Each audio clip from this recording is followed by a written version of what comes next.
Hello everyone, it's me Bushra Khan और आज है 17 दिसंबर। आज का सेशन होने वाला है थोड़ा अलग, क्योंकि मैं क्वेश्चन आंसर का फॉर्मेट नहीं लेकर आई हूँ। मैं सेशन को कुछ अलग सेपरेट मतलब और दिन के देखते हुए कुछ यूनिक कहा जाए तो, और थोड़ा ऑसम तो हर सेशन मेरा होता ही है आप लोगों के लिए और गारंटेड होता ही है। तो ये सेशन कुछ होने वाला है अलग। तो आज के भी स्पेशल सेशन को एंजॉय करते हैं, क्योंकि इस क्वेश्चन आंसर फॉर्म में नहीं है और कुछ अलग ढंग से मैं यहाँ पर प्रेजेंट करूँगी। ठीक है जी, तो हर सेशन को सुनना है आपने कंप्लीट और लेना है फुल, इसको एंजॉय करना है। और जब आप पूरा अच्छे से देख लें, सुन लें, एक से हो सके तो 2 बार देखें और सारे लोग सुने, तो वीडियो को शेयर ज़रूर कर दें जहाँ जिस सोशल मीडिया प्लेटफॉर्म पर आप हैं। मुझे मोटिवेट और खुशी देने के लिए लाइक कमेंट ज़रूर करें और नए लोगों से हाथ जोड़कर रिक्वेस्ट है कि प्लीज़ आप हमें ज्वाइन करके देखें, लाइफ चेंज हो जाएगी। तो क्यूसीएल को हमारे ज़रूर सब्सक्राइब करें, यहाँ पर जितना प्रीशियस कंटेंट आपको मिल रहा है, अगर आपने इसको पढ़ लिया तो आप खुद ही जो है खुद को समझ पाएंगे कि हाँ आप क्या हैं, आपकी वैल्यू आपके लिए बहुत बढ़ जाएगी खुद के लिए ही। और डेली अपडेट्स के लिए बेल आइकन को भी हिट कर लें। चलिए जी, पहला क्वेश्चन पहला आज का हम न्यूज़ डिस्कस करते हैं। देखिए, इंटरनेशनल मॉनेटरी फंड आईएमएफ की एक रिपोर्ट आई हुई है। आईएमएफ क्या कहता है? पहले तो आईएमएफ क्या है ये समझ लीजिए। International monetary fund IMF, Kristalina Georgieva या जॉर्जिवा, क्रिस्टलिना जॉर्जिवा ये इसकी हेड है। वॉशिंगटन डीसी में इसका हेडक्वार्टर है और 1945 में इसकी स्थापना यानी इस्टेब्लिशमेंट हुआ। और 190 कंट्रीज़, कितनी 190 कंट्रीज़ इसकी मेंबर कंट्रीज़ हैं। तो ये सुनिए, अब पता चल गया, मॉनेटरी समझते ही हैं सब लोग। तो अब आपको पता चल गया कि आईएमएफ क्या है। आईएमएफ की एक रिपोर्ट आई है और ये कहती है, क्या कहती है कि आज के पूरे वर्ल्ड के अगर हम डेप्ट को काउंट करें यानी कर्जे का मोटा मोटा हिसाब लगाएं तो ये 226 ट्रिलियन यूएस डॉलर है। यानी पूरी दुनिया पर इतना कर्ज चढ़ा हुआ है कि 226 ट्रिलियन डॉलर है। अब ये इतना कर्जा कैसे बढ़ गया, इतना डेप्ट कैसे हो गया? तो ये ऐसे हो गया कि कुछ तो पहले ही एक कंट्री ने दूसरी से, दूसरी ने तीसरी से, ये हमने तुमसे, तुमने हमसे, हमने आपसे, आपने इससे ये कर्ज लिया। ठीक है, तो ये एक बात। दूसरी बात ये कि अभी आपको पता था, थोड़े दिन पहले की बात है, 2020 के लगभग की, कि कोविड-19 का सीज़न रहा है। अब ये जो कोविड-19 का सीज़न था इसमें लगा लॉकडाउन, और जब लॉकडाउन लगा तो लोग जो कंट्रीज़ है उन्होंने अपने बॉर्डर को क्या किया, सीज़ किया। जब बॉर्डर को सीज़ किया तो इंपोर्ट एक्सपोर्ट का जो बिज़नेस था, जो सबसे महत्वपूर्ण रोल प्ले करता है इकोनॉमी में, किसी भी कंट्री की इकोनॉमी में, तो वो रुक गया। लोग भी अब अपने अपने देशों को आए, तो जाहिर सी बात है आर्थिक गतिविधियां पड़ी ठप। जब ठप पड़ी, काम रुका, खर्च रोज चाहिए, तो क्या हुआ, कर्जा बढ़ा। और आईएमएफ कहता है कि 2020 में इस तादाद से लोगों पे कर्जा हुआ, इस दुनिया में इतना कर्ज हुआ लोगों पर, देशों पर, किस तरह, जैसे कि सेकेंड वर्ल्ड वॉर के टाइम पर कर्ज चढ़ गया था, उससे भी ज़्यादा और ज़्यादा तेज़ी से कंट्रीज़ पर कर्ज बढ़ गया, डेप्ट बढ़ गया। और ये पूरा हो गया कितना, 226 ट्रिलियन डॉलर का दुनिया पर लगभग। ट्रिलियन बहुत होता है, ट्रिलियन, मिलियंस, बिलियंस सबसे बड़ा होता है। ठीक है, तो ये कहता है आईएमएफ। तो ये समझिएगा कि इस दुनिया में जो सबसे ज़्यादा तेज़ी से कर्जा बढ़ा है वो 2020 में बढ़ा है, और इससे पहले इतना कर्ज अगर कभी था तो सेकेंड वर्ल्ड वॉर के टाइम पे था। ठीक है, ये एक बात हो गई। कैसा आज एंजॉय कर रहे होंगे सेशन को, मुझे यकीन है। दूसरी न्यूज़ डिस्कस करते हैं। एक न्यूज़ ये है कि आपने कुछ दिन पहले सुना होगा और मैंने आपको बताया था कि हमारे CDS chief of defence staff, क्या नाम है, जनरल विपिन रावत साहब, इनका देहांत हो गया, इनकी डेथ हो गई। कैसे हुई? हेलीकॉप्टर क्रैश में। कहाँ हुआ क्रैश? तमिलनाडु में। जगह का भी नाम, सारी चीज़ें मैंने बताई, as a chief guest invited थे तो, और हेलीकॉप्टर का नाम भी बताया जो पूछा जा सकता है पूछा जा सकता है। तो अब आप ये सुनो, आपको तीनों चीफ के नाम पता है। चीफ ऑफ आर्मी स्टाफ कौन है? Manoj Mukund Naravane. Chief of navy staff कौन है? ये हैं हरि कुमार, नहीं आर हरि कुमार। क्या है? Admiral R Hari Kumar. ये चीफ ऑफ नेवल स्टाफ हैं। और चीफ ऑफ एयर स्टाफ कौन है? तो एयरफोर्स स्टाफ के चीफ कौन है? तो ये हैं विक्रम राम चौधरी साहब। विवेक राम चौधरी साहब। कौन है? विवेक राम चौधरी साहब। तो VR चौधरी साहब एयरफोर्स के चीफ हैं। मनोज मुकुंद नरवणे साहब मिलिट्री यानी आर्मी के चीफ हैं। और नेवी आर्मी के चीफ कौन है? तो एडमिरल आर हरि कुमार साहब। अब ये जो मनोज मुकुंद नरवणे साहब हैं, नरवणे साहब, ये आपको बता दिया आर्मी स्टाफ यानी अपनी आर्मी के चीफ हैं। ये बने चीफ ऑफ स्टाफ कमिटी। कौन बने? Chief of staff committee. और इसी पोस्ट को कहा जाता है चीफ ऑफ डिफेंस स्टाफ। ये थोड़ी अपग्रेडेशन हो जाता है इसका, और इसको कहा जाता है क्या? Chief of defence staff. तो कहने का मतलब क्या हुआ कि अब chief of defence staff second number के कौन हुए? तो मनोज मुकुंद नरवणे साहब। कौन? मनोज मुकुंद नरवणे साहब।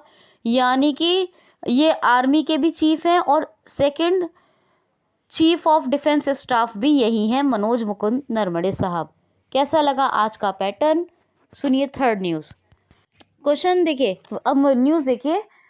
इकोनॉमिक एडवाइजरी काउंसिल की एक रिपोर्ट आई है। इकोनॉमिक एडवाइजरी काउंसिल ये किसकी होती है? ये होती है PM की। क्या है? PM। तो EAC2PM यानी प्रधानमंत्री की आर्थिक सलाहकार परिषद। क्या? प्रधानमंत्री की तो होती है आर्थिक सलाहकार परिषद। तो कौन सी EAC है? Economic advisory council to PM। इसकी एक रिपोर्ट आई है। क्या रिपोर्ट आई है जी? रिपोर्ट आई है कि अगर किसी यानी कि आप ये समझिए कि जब कोई बच्चा दुनिया में आता है तो क्या वो अपने साथ कोई सोच, कोई माहौल, कोई अपनी समझ का स्ट्रक्चर लेके आता है?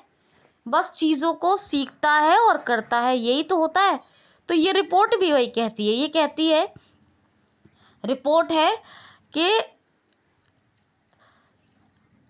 क्या है? फाउंडेशन ऑफ, इसका ऐसे नाम याद रखना है, foundation of literacy and numeracy. क्या? Foundation of literacy and numeracy, ये याद रखना है।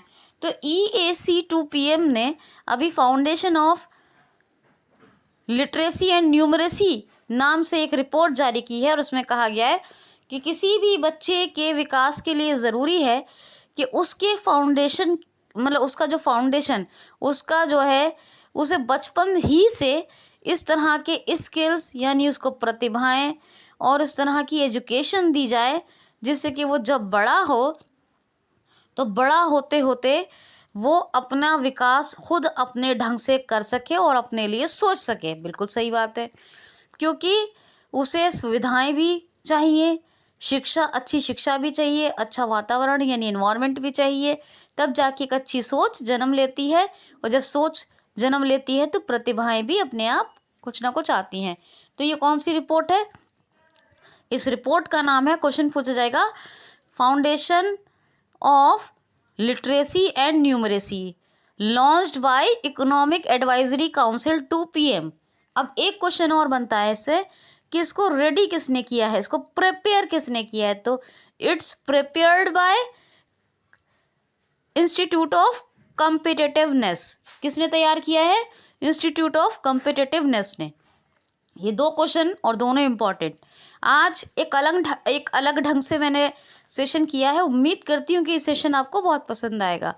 तो ये इंस्टीट्यूट ऑफ कॉम्पिटिटिवनेस ने इसको तैयार किया है। अच्छा, एक क्वेश्चन मतलब एक न्यूज़ अगली मैं देखती हूँ, क्वेश्चन नहीं बनाया है कि 16 दिसंबर 2021 को अभी विजय दिवस मनाया गया है। अब ये क्या ख़ास बात है? विजय दिवस तो हर साल मनाया जा रहा है, तो पहले ही समझना है कि विजय दिवस क्यों मनाया जा रहा है। तो इंडिया वर्सेस पाकिस्तान या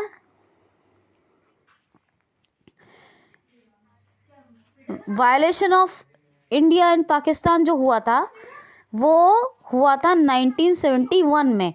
कब हुआ था? 1971 में, जिसमें अपने इंडिया को जीत मिली थी और पाकिस्तान हार गया था। और इसी उपलक्ष्य में हम मनाते हैं विजय दिवस। लेकिन एक और बात हुई थी कि बांग्लादेश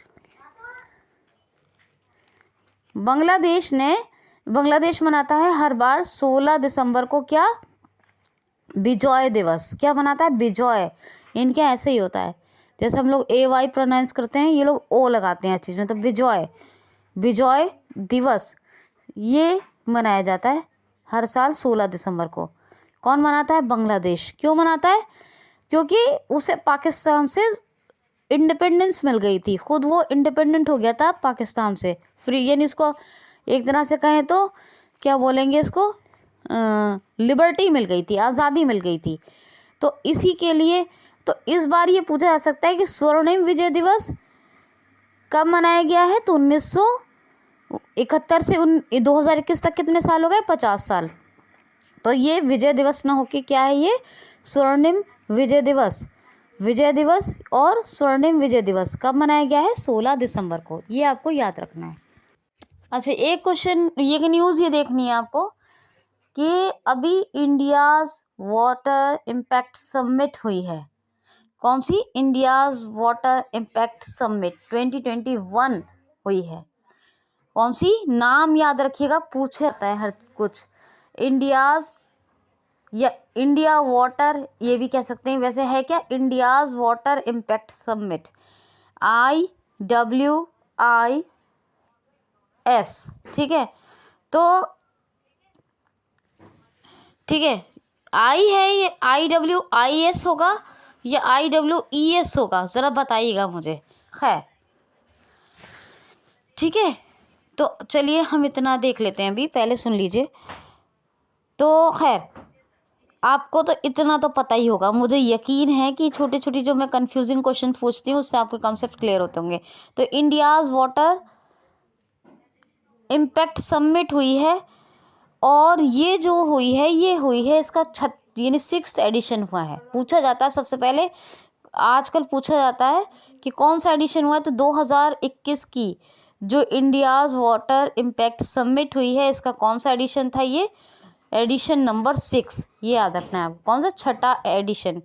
अब ये पूछा जाएगा एक क्वेश्चन, इसमें ये बनेगा कि ये जो India's water impact summit 2021 organised by home, तो ये किसके द्वारा इसका आयोजन हुआ? तो इसका आयोजन हुआ था इस बार क्या, हाँ चलिए इस बार का सुनिए, क्योंकि इस बार का याद रखना है आपको। तो क्या है? NMCG यानी national mission for clean Ganga. क्या है? NMCG, national mission for clean Ganga. और किसके साथ इसको एसोसिएटेड किया जाता है? तो इसका किया जाता है Ganga river basin management and studies के साथ। किसको? Ganga basin management and studies के साथ। तो ये दो क्वेश्चन पूछे जाएंगे। नहीं अभी रह गया, आ रही हूँ बस, अभी आ रही हूँ थोड़ी देर में। तो ये बना दूँ, बस पढ़ा दूँ। तो इस बस ये पूछा, ये इससे एसोसिएटेड होता है। ठीक है, अब ये इसमें पूछा जाएगा कि क्यों, तो इसमें तरह तरह के जो मिनिस्टर्स हैं, ऑर्गेनाइजेशन है, various type of institutional organisations, ministers अपने अपने लेवल पर पार्टिसिपेट करेंगे, जिससे क्या होगा, जिससे वो गंगा रिवर को, अपनी गंगा रिवर को हम सब लोग मिलकर क्लीन करेंगे। ठीक है, इसमें बहुत सारे हैं, नमामि गंगा और जैसे रहे national mission for clean Ganga, तो ये सब, तो ये किसके द्वारा ऑर्गेनाइज्ड हुआ, कौन सा एडिशन था, क्या नाम है, ये तमाम बातें आपको याद रख लेनी है। क्वेश्चन है वो न्यूज़, सॉरी, डिस्कस करेंगे। क्या न्यूज़ है हमारे पास? हमारे पास न्यूज़ ये है कि आपको मैंने एक बार बताया था, थोड़े दिन पहले की बात है, कि अपनी हॉल यानी हिंदुस्तान एरोनॉटिक्स लिमिटेड ने लार्जेस्ट डील फाइनल की है। किस साथ? बेल के साथ। बेल, एक होता है भेल और एक है कौन सा, बेल। भारत इलेक्ट्रॉनिक्स लिमिटेड, और एक कौन सा है, भारत हैवी इलेक्ट्रॉनिक्स लिमिटेड, यानी इलेक्ट्रिकल लिमिटेड भी कहते हैं उसको, तो वो भेल है। और ये है बेल, भारत इलेक्ट्रॉनिक्स लिमिटेड, ये बेल है। तो बेल के साथ अभी एक अपनी लार्जेस्ट डील फाइनल की है हॉल ने। हॉल क्या? हिंदुस्तान एरोनॉटिक्स लिमिटेड ने। अब ये क्वेश्चन बनेगा यहाँ से, ये लार्जेस्ट डील फाइनल की है as I told you all, तो कितने अमाउंट की ये लार्जेस्ट डील थी? तो 2400 करोड़ रुपए की। यानी HAL ने जो BEL के साथ अपनी लार्जेस्ट डील फाइनल की है वो कितने अमाउंट की है? 2400 करोड़ रुपए की। और ये किस के लिए फाइनल हुई है, किस बात को लेके फाइनल हुई है? तो लाइट कॉम्बैट एयरक्राफ्ट फाइटर्स यानी LCA फाइटर्स के लिए। कितना? किसके लिए? LCA फाइटर्स के लिए ये फाइनल हुई है। HAL की डील लार्जेस्ट डील है, और किसके साथ? BEL के साथ फाइनल हुई है 2400 करोड़ रुपए की। और इसमें है क्या? अभी एक क्वेश्चन बनेगा कि 83 तेजस की डिलीवरी करेगा HAL हिंदुस्तान एरोनॉटिक्स लिमिटेड। कब से? 2023 से लेकर 2024 तक। एक्सपेक्टेड जो डिलीवरी डेट है वो क्या है? 2023 टू 2024। अभी जो 83 तेजस की डिलीवरी जो HAL करेगा हिंदुस्तान एरोनॉटिक्स लिमिटेड, तो ये इसका नाम पूछा जा सकता है, इनका नाम क्या होगा? तो ये LCA फाइटर्स के लिए, आपको लाइट कॉम्बैट एयरक्राफ्ट फाइटर्स के लिए फाइनल हुई है, बताया ही आपको। लार्जेस्ट डील है, 2400 करोड़ की है, और भारत इलेक्ट्रॉनिक्स लिमिटेड के साथ ये फाइनल हुई है, हिंदुस्तान एरोनॉटिक्स लिमिटेड की। तो इन तेजस 83 तेजस हैं, तो इनका एक्सपेक्टेड डेट बता दी डिलीवरी की। अब ये जो है बताया गया है कि ये जो इनका नाम क्या है, तो इनका नाम है MK-1A। ये 83 तेजस HAL डिलीवर करेगा अपने इंडिया को, मतलब अपने इंडिया के, अपनी भारत सरकार, अपने किसको करेगा? भारत सरकार, वही सेना, सब अपने डिफेंस में काम आएगा। तो ये सब 23-24 में। अब ये HAL की लार्जेस्ट डील है। HAL का हेडक्वार्टर है बेंगलुरु में। कहाँ? कर्नाटक, बेंगलुरु में। और इसके चीफ मैनेजिंग डायरेक्टर CMD कौन है, या MD एंड CEO कौन है? Managing director and chief executive officer कौन है? R Madhavan. Hindustan aeronautics limited के कौन है? R माधवन। तो ये आपको याद रखना है। अच्छा, ये न्यूज़ है एक मेरे पास कि हमारे, आपने एक स्टेट का नाम सुना होगा, झारखंड, जिसके बारे में अक्सर बताती हूँ। Palamu tiger reserve, Dalma wildlife sanctuary, Hazaribagh wildlife sanctuary, है ना, और कौन सा, बेतला नेशनल पार्क, बहुत सारा कुछ मैं आपको बताती रहती हूँ, याद होगा। तो इतनी सारी चीज़ें मैं आपको बताती रहती हूँ, स्कीम्स बताती रहती हूँ, योजनाएं बताती रहती हूँ, है ना। दिगंबर, कौन सी, नीलांबर नहीं, हाँ, नीलांबर पीतांबर जल समृद्धि योजना, दूरदर्शन पाठशाला, है, बताती रहती हूँ सब कुछ। तो ये तमाम बातें तो होती रहती हैं। लेकिन अभी एक आपने सुना होगा, झारखंड में सहाय स्कीम लॉन्च हुई है। कौन सी? सहाय। ये झारखंड में स्पोर्ट्स को बढ़ावा देने के लिए, स्पोर्ट्स यूथ को, मतलब स्पोर्ट्स के लिए यूथ को आकर्षित करने के लिए ये आई है। क्यों? क्योंकि झारखंड में डेवलपमेंट ना हो, इसके चलते बहुत से शुरू हो गया था वायलेंस। कुछ ऐसे कुछ किस्म के लोग थे जो वायलेंट हो रहे थे, और वो चाह रहे थे कि डेवलप ना हो, है ना। जो थोड़ा होते हैं ना ट्राइब्स, ये सब, मतलब आदिवासी लोगों में, मतलब सब ऐसे नहीं कि सारे आदिवासी, कुछ कुछ कम्युनिटी होती हैं, ठीक है। तो वो लोग चाहते थे कि ऐसा नहीं कि ट्राइबल, सभी ट्राइबल की बात की जा रही है, कुछ ऐसे लोग होते हैं ना, जैसे आपने सुना होगा नक्सलाइट वक्त ये सब के बारे में, और इस तरह की कुछ कम्युनिटीज़ होती हैं। तो बहरहाल वो चाहते हैं कि उनका राज चलता रहे, डेवलप ना करें ज़्यादा झारखंड। तो इसके चलते जो झारखंड सरकार है, झारखंड के चीफ मिनिस्टर हैं, क्या नाम है उनका, नाम है हेमंत सोरेन, और उन्होंने एक स्कीम लाई है सहाय, किसके लिए, स्पोर्ट्स डेवलपमेंट फॉर यूथ के लिए। ये बहुत इम्पॉर्टेंट है, इससे झारखंड का भी डेवलपमेंट होगा और यूथ का भी डेवलपमेंट होगा। तो आपको ये बात याद रखनी है। यहाँ की सौरई खोबर आर्ट को क्या मिला है, जीआई टैग मिला है ना, याद रखना। गवर्नर कौन है यहाँ के झारखंड के, रमेश वैश्य, रांची कैपिटल है। तो ये बात आप थोड़ा सा याद रखना, मैंने ऐसे ही बस ध्यान दिला दी है। अच्छा, एक क्वेश्चन और, एक न्यूज़ और आती है कि यहाँ पर Indian Ocean dialogued by whom, IOD, Indian Ocean dialogue किसने होस्ट किया?